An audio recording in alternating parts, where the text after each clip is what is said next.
Netflix recently released the film Woman of the Hour, the terrifying true story about the serial killer Rodney Alcala. And if you've looked into the story, you know just how horrifying it was. But what about the film? Well, the acting in the film was really good, and I've got to say, Daniel Zavato was a very convincing Rodney Alcala. The way he would change in scenes, the way he gave those looks, the charisma he really came across on screen that he was this terrifying serial killer.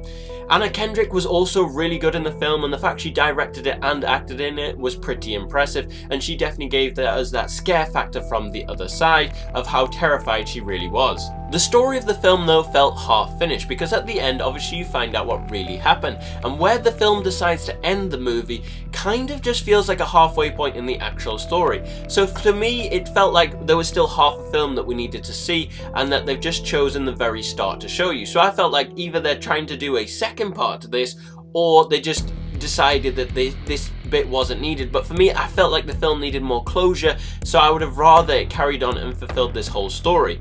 I also think the time jumps didn't help. I get what they were trying to do. They're just trying to interweave it, so we saw lots of different ways that this guy was attacking these poor women. But I just think it made it confusing, because you didn't know where you were in the story and whether this was happening at the same time or whether this was the future or the past. I think if there'd been like maybe even like a different color grading, it might have helped. But for me, it just got confusing at the end, so you didn't really know whether this was after it happened, before it happened. And so it just made it slightly more confusing. I think had they just gone in a chronological order, I think that would have helped. I think for me, the story would have been better if you'd had the full story and it had been in a chronological order, just to keep things, or it was more clear that this was either in the future or the past, maybe by using color grading.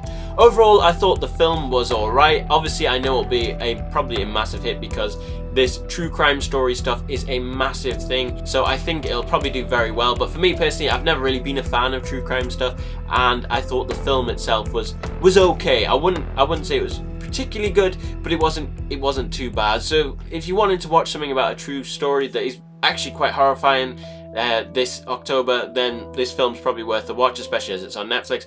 But if you're not into true crime, or you'd want something better, then probably avoid this film. But those are my thoughts. What did you guys think about the film? Let me know in the comments.